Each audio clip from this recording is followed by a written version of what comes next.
Good afternoon, everyone. Welcome to our fourth Mending Minds class. We're powering right through this program. I just want to check and see if anybody has anything to share about last week's gratitude class. Have you been still practicing gratitude? Have you been writing in your journals? Anybody have anything they want to share about that? Y'all know I like an interactive class, so y'all got to talk back to me. You can just drop it in the chat or if you like. Okay, well, I'm just going to assume that everybody is still practicing gratitude and they just don't want to share right now. Oh, okay, we have something. Yeah, the more you practice it, the easier it becomes to be grateful for everything. You be like, oh, it's hot outside, but I'm grateful for this bottle of water. Mm-hmm. Yeah, that's good. Listing 3 things each day, especially for working AC. I'm thankful for that every day. Every day I'm thankful for having that AC because I am one that does not enjoy sweating. So yeah, just like I said, if you just continue to practice, it'll become natural and you'll be like, oh, I'm thankful for the nice weather outside, thankful for family support. So yeah, keep that going. So today we're going to talk about understanding relationships. And the relationships we're talking about are all relationships. So not just marriages or boyfriend and girlfriend, your coworkers and your friends. So understanding relationships in general.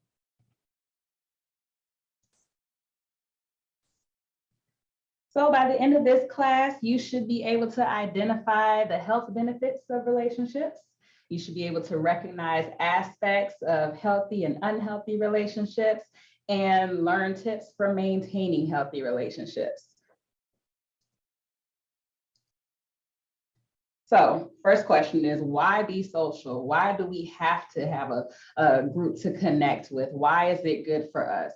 Well, because being lonely isn't great. We weren't created to be lonely individuals. Loneliness can have dramatic consequences for our health. It can lead to disrupted sleep patterns, elevated blood pressure, and increased cortisol, which is our stress hormone, and it can affect our immune system and decrease our overall sense of peace and happiness. And it's also a major risk factor for antisocial behavior, depression, and suicide.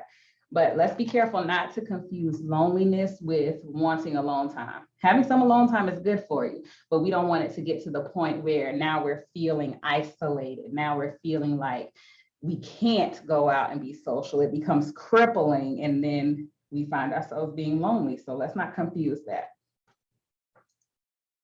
Okay, so let's talk work. We're at work for most of our day, most of us. How many of you would say that you have a friend at work? Or if not a friend, somebody that you're friendly with? How many of you could say that? Ooh, that's a capital yes. You must have a best friend. Okay, friendly coworkers. Yes, yes. Yes, being alone and feeling lonely is 2 different dynamics. That is true. Yes, yes, yes. All right, so most of us that have responded say that we have a friend at work. Next question. How many hours would you guess one employee could spend at work in their lifetime? So just a single employee, how many hours in their whole entire life? Doesn't matter when they retire, too many. That's a good one. But give me a number. If you had to put a number on the number of hours, what would you guess? 50,000. Okay, we're going to play hot or cold. You are lukewarm. Whatever 60 years equals. A lot. 1 million. It feels like that. It does. It does. The answer is 90,000 hours. The average amount of time a single employee could spend at work within their lifetime is 90,000 hours. That's 90,000 hours spent away from friends, family, traveling, or doing something else that you enjoy. Imagine spending 90,000 hours of your life in a place where you don't enjoy the work and you don't have a great relationship with the people you work with every day. That sounds like an awful time to me, like really an awful time. And even if you're paid extremely well, we learned in week 2 that just because you're getting paid well, money alone isn't enough to make and keep you happy. Yes, there is a difference with if you like your job, but having a miserable work environment takes an effect on your job satisfaction. So you could be super passionate about your job, love it. This is the job you dreamed about. You're in it, you're walking in it, you're fulfilling your purpose. But having a miserable work environment could put a nail right in that. Like, you like, I like my job, but I don't like them, and it's not pleasant for me to come to work anymore. So we want to be social. We want to make friends or be friendly. So benefits of social connections at work. In a summary summarized by entrepreneur.com, they found that 78% of people who work 30 to 50 hours per week, which is us, spend more time with their coworkers than family. Y'all didn't need this survey to tell y'all that. Y'all know you wake up in the morning, you're getting ready for work. And then when you get home, you may have some time with your family, but you're going to bed to get ready for work. Y'all see us more than your families. 74% of employees who surveyed who hadn't celebrated accomplishments with their coworkers said they were more likely to leave a job. So what is that? You want to celebrate your birthdays, you want to celebrate promotions, you want to celebrate baby showers, weddings, something to bring that social aspect and make your job more enjoyable. And 74% said if they don't have that, they're leaving. And then you want to celebrate emotional milestone experiences at work that make people 81% happier and 77% more valued. So those milestones that are big in your life, like I talked about, weddings, baby showers, you want to be able to experience that with people, because it's hard to cut that off. You have this amazing time going on outside of work, and you're getting married Saturday, and you're still working on Thursday or whatever. You want to be able to share that joy. And when you can't share that joy, sometimes it makes it, you could feel lonely. You're like, oh, these people don't really care about me. And then when you are able to share that joy, you're more likely to feel valued when people are sending you well wishes and stuff like that. So if you don't have any social connections at work, I encourage you to create some. Everybody needs an ace. Everybody needs a partner. I mean, you don't want to be miserable for the 90,000 hours that we could potentially work out throughout our lifetime. So what are the health benefits of healthy relationships? So you don't have to be romantically involved to enjoy the benefits of a healthy relationship. There is research on the positive effects a healthy romantic relationship can have on your health. So we're going to go through some of those benefits. Some are specific to romantic relationships, and some are for your friends and families and just other people in your inner circle. So benefit number 1, less stress. Who wants to be stressed out in life? So being in a committed relationship is linked to production of cortisol, which is our stress hormone. And that suggests that a couple may be less responsive to psychological stress, and that the social and emotional support that comes with having a partner can be a great buffer against stress. Think about the times where you've been feeling overwhelmed, or maybe you've already passed overwhelmed and now you're in the stressful state, and you have somebody that you have a good close relationship with that you're able to just talk to vent to, or somebody who's there they can't even help you for real. They're just there to support you. It kind of helps you. You're like, okay, I'm not alone. Somebody sees me. If there's a solution, they're going to help me find it, but they're just here with me in that moment. So there's even evidence to suggest that couples who cohabitate are happier than those who don't. Now, I don't know about that. You know, I'm newly married, so I don't know just yet. No, I kid. Y'all don't tell on me. But that's what the research suggests, so that's what we're rolling with. There's this quote from Dr. Fisher that says, knowing someone loves and supports you when you're going throughout your day, even if the person is not physically present, is a mental health booster. It makes you feel good. So less stress. Second one, better healing. Whether it's having someone there to remind you to take your vitamins, your medication, or just having someone to take your mind off the pain when you're not feeling well or after a major surgery, and just keeping you company while you recover. Having a partner has been shown to help you heal better. Again, I'm going to keep saying this, partner isn't always romantic partner. It could be a friend too. They can do the same thing. So there is research that shows that long-term partners who have undergone heart surgery, for example, are 3 times more likely to survive the first 3 months after surgery than single patients. A little emotional support can go a long way towards helping somebody recover from a procedure or something along those lines. Because again, you want to feel like you're not in it by yourself. You want to feel like you have somebody there. And if it is extremely tough healing process, you're going to need the support. You're going to need the help. And oftentimes you don't want it from a stranger. You want it from somebody that you know. So suppose you're not able to be there physically. In this day and age of technology, even a FaceTime call could lift someone's spirits. Healthier behaviors. Basically, healthy relationships set the tone for an overall healthy lifestyle, or they should. If your spouse, friends, or other people in your inner circle are encouraging you to eat a healthy diet, exercise, spend more time outside, etc., you're likely to follow in their footsteps because that's your circle. You want to do it with them. It's a lot easier to take on healthy behaviors when you surround yourself with people who are doing the same. But don't be a negative influence on them either. Don't be trying to convince them to go to Insomnia Cookies every weekend or crumble cookies or nothing like that. I know y'all don't do that though. So I know y'all don't do that. Greater sense of purpose.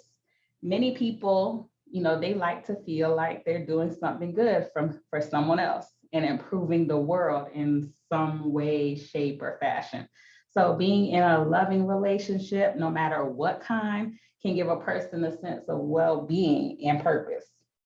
In fact, it's possible that having a sense of purpose can actually add years to your life. So you want to live a long life, get connected.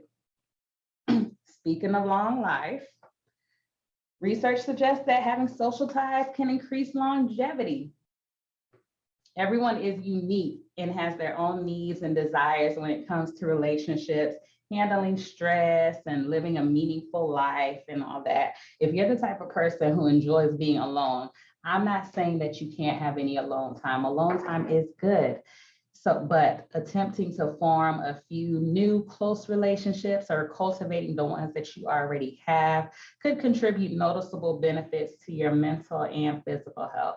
Even just having 1 or 2 strong, healthy relationships that you can depend on and you are there for them as well can have a positive effect on health. So, important aspects of a healthy relationship. So what makes a relationship healthy? We're not going to go through all these individually, but I want you guys to kind of look and kind of evaluate your relationships in your life that you consider healthy and ask if they have these aspects in them. A healthy relationship is one that adds to both people's overall well-being. It's not one-sided.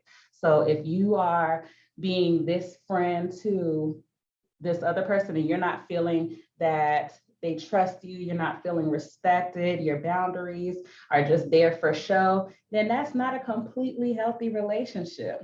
It requires 2 people and more than just shared interests and strong feelings for each other if you're in a romantic relationship. You have to truly understand and care for each other, and you also have to care for yourself, which is where the boundaries come in and the respect. And so here are the most important qualities and aspects of a healthy relationship that you should look out for. So just remember those. And tips for maintaining healthy relationships: give time. So what is that saying? Show me where a man spends his time and I'll show you what his priorities are. It's either time or money, but today we're going to say it's time. So yeah, that's a good point. We should embody the same things we are looking for, Brenda. It's a good point. So you want to give time to that relationship. It's hard to help something grow and to really cultivate it if your time is elsewhere. If you want to lose weight or gain weight or build muscle or something like that, you spend time working on it, whether that be in the gym or at the house. You have a goal and that's the goal that you have in your mind, you have to spend time with it. So you want your relationship to grow and be healthy. We never want to have a stagnant relationship. You give time towards that relationship. Focusing on what's important. If you're in a romantic relationship, what do you love about that person? Why did you fall in love with that person? Your best friend. Why is this person my best friend? And it in times when stuff is challenging, or if you're having a little rough patch, it's good to come back to the beginning, focus on what's important. Oftentimes when you're having disagreements, you may think, okay, I just need to get my point across. They need to hear my point. But is getting your point across more important than the relationship? If it is, you need to reevaluate this relationship and what it means to you, or what it could mean for the other person. But if the answer is no, I value the relationship more than I value proving my point, then go back to the point of focusing on what's important. That doesn't mean you can't ever speak your mind, but speak your mind in a way that they can receive and that's not damaging to your relationship. Communicate and listen. So some may say that's the same thing, but it's not. I could be a really good communicator in telling you what I like and what my needs are, and you could be trying to do the same thing for me, and I'm not listening because I'm already thinking about what I'm getting ready to say next, or I have a million things going on in my mind, so I'm just talking at you. That is not how you maintain a healthy relationship. It has to be a two-way street. You're not just going one way, so you got to give and take. Communicate and listen. So also on the communicate, it's not all positives. You can't bottle up everything that you might be feeling. If you have an issue or something made you feel a type of way, voice it so that you guys can address it and move on. It's no different for your friendships. And listen to the feedback. Oh, Brenda, you got some really good feedback in there. Learning a person's love language could be helpful with communication skill development. That is absolutely true. I actually read that book in premarital counseling, because how you receive something may not be how they receive it. So you may think, oh, I'm showing this person that I love them because I am buying them gifts. Well, that's how you receive love, but the person you're with may receive love like acts of service. So you're buying them gifts to show your love, but this person just wants you to wash the dishes, and that's how they receive love. So yeah, that is a good book. I do recommend that, and that's a great tip. And that falls under the communicate and listen. Don't let disagreements escalate. We all feel when they're escalating. You in your mind, you're like, okay, I'm going to bring this up and we're going to talk about it and we're going to move on. But the person doesn't respond in the way that you anticipated them responding. And now you're feeling a type of way. And now you're just stacking words on top of words on top of words. And now you're over into the actions, and you don't even solve the problem that you had in the beginning. So try to take some time away from each other. Like to just give yourself some time to de-escalate, because sometimes you can't handle the disagreement right there. You have to take that time to gather yourselves, let them gather themselves, and then come back when you guys are both cooler and you're able to, again, focus on what's important.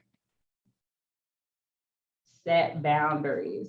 I cannot tell you how many times I have heard people or seen people just go with the wind. And it's fine to go with the wind to a degree, but if it's to the detriment of your happiness and your mental health, don't do it. Let people know what you're okay with. If you're planning a dinner with your girlfriends and you say dinner's at 7:00 and they show up at 8:30, and that bothers you because it's rude, you can say that. You don't have to stay there from 7 to 8:30. Set the boundaries, let the people hey, if we're at 7:00, I'm going to give you till 7:15. If you're not able to get there by 7:15 and you don't have some real reason other than it took you a longer time to get dressed, that's rude. I don't like it. I feel like you don't respect my time, and I wouldn't do that to you, and I would like for that not to happen again.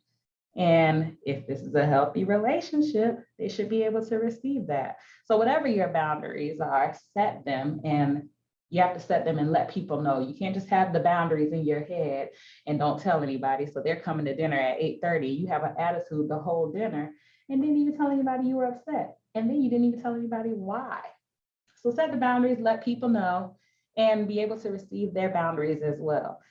Everything that we're talking about as far as maintaining a healthy relationship, again, is a two-way street. You have to be able to give and take. So, and receive, and be kind. In everything you do, be kind. Every discussion, everything you do, be kind, and treat people how you would like to be treated, if not better. So you do all this, and like the picture is showing, the couple or friends, they're growing their garden, and your relationship should be able to grow, and you'll be able to maintain a healthy relationship.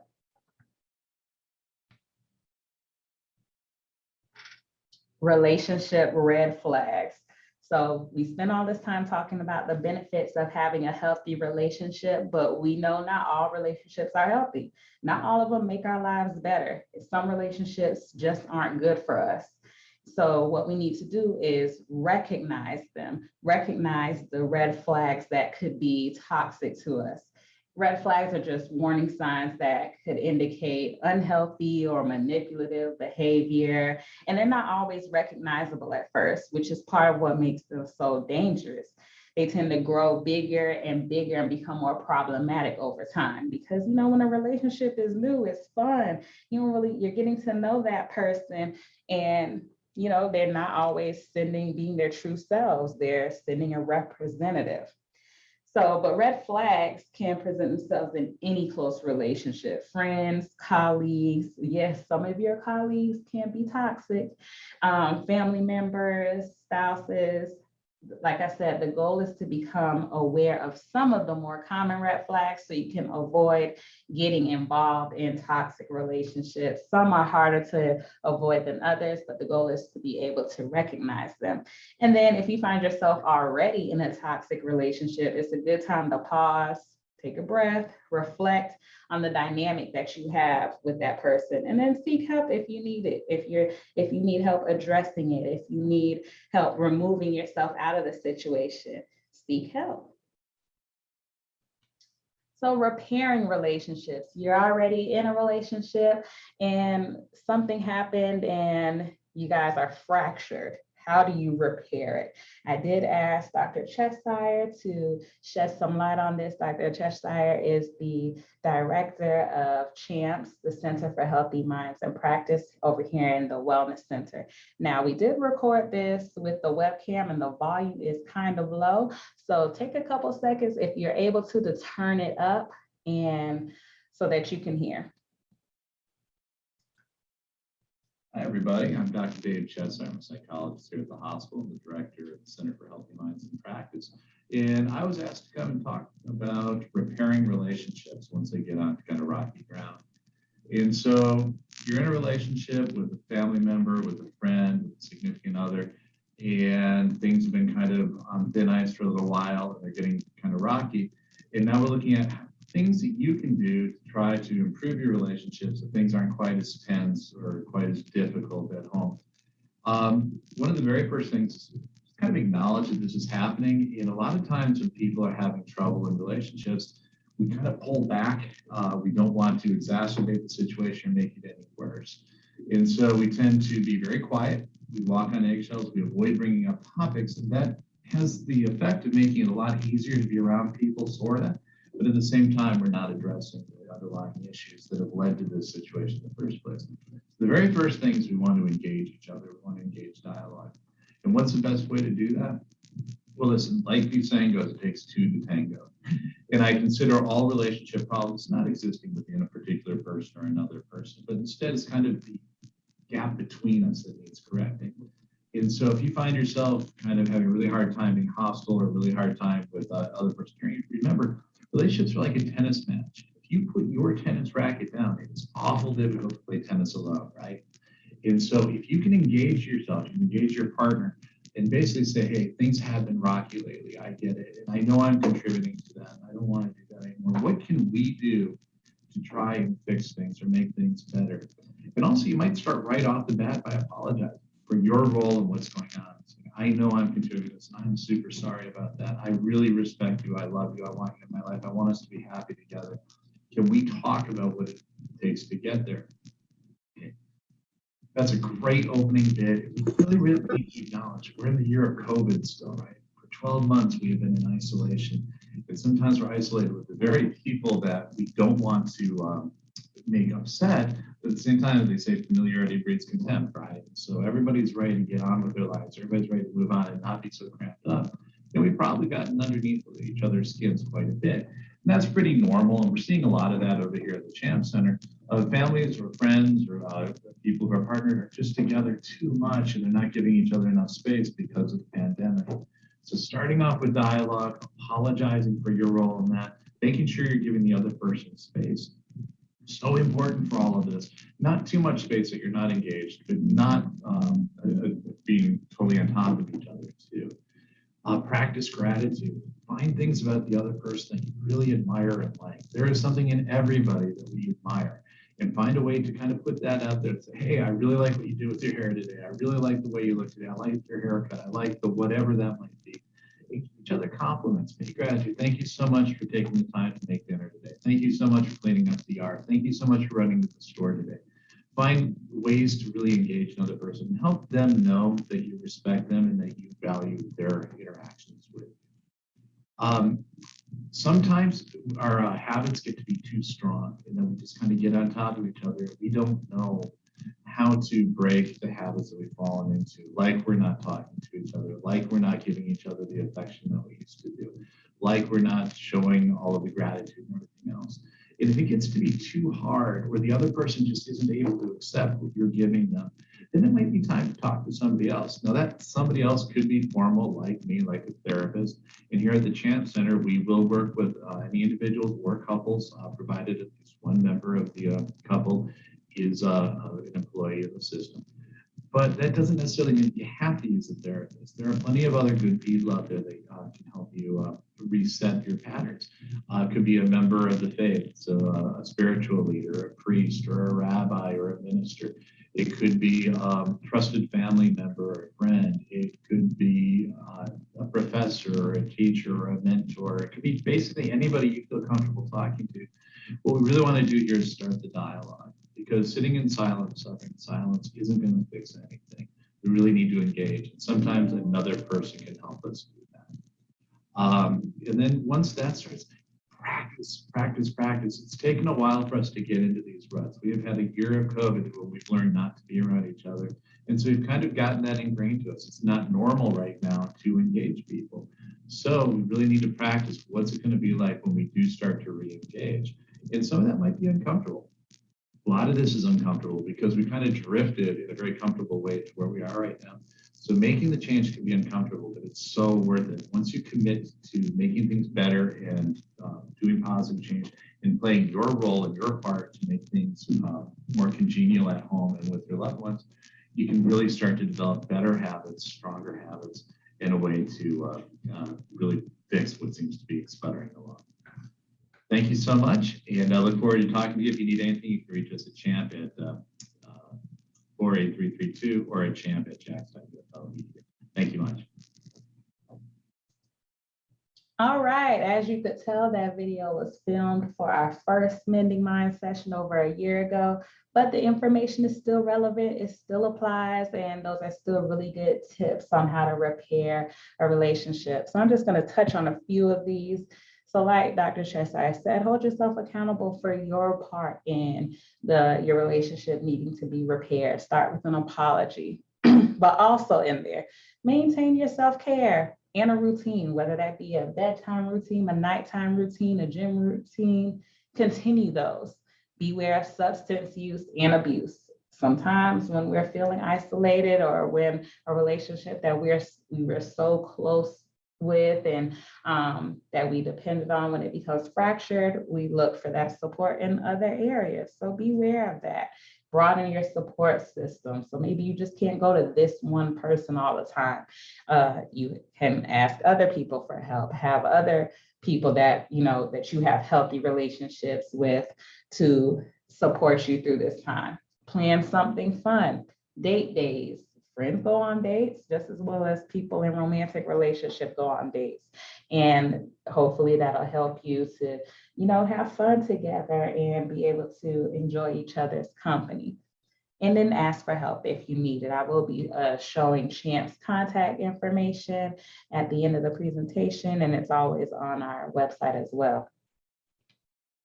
So genuine relationships depend first on the healthy relationship with ourselves. Like the picture says, I love me. These charts just show who you'll spend your time with across your lifetime. Time with friends, colleagues, and family diminishes over the course of our lifetime, whether we like it or not, it happens. The older we get, the person we spend the most time with is the person we look at in the mirror every day. So that I am the person I spend the most time with. You are your priority. Get comfortable with you, being you, all things that involve you, looking after you and doing things for yourself. And then hopefully you will find other people in relationships and situations will greatly improve. And then this is the contact information for Champs. This is their team. You got Dr. Cheshire, you got Chantel and Donna and Tammy. They are a great team. We work with them all the time in wellness. Everything that you say to them is completely confidential and it's free. You do have to be a Jacksonville employee to utilize this service. But yes, here it is. Here's their email and contact information should you need somebody to talk to. And then next steps, take the post-class assessment to receive credit for attending today's class. I will send that in a follow-up email along with the slides from today like I normally do, and be prepared for next class. Next week, food, mood, and mental health. John, our dietitian, will be leading that class. It's always a good class. And then continue practicing gratitude. So that is the end of today's presentation. Any questions, any commentary? And if not, we will see you guys next week. Thank you.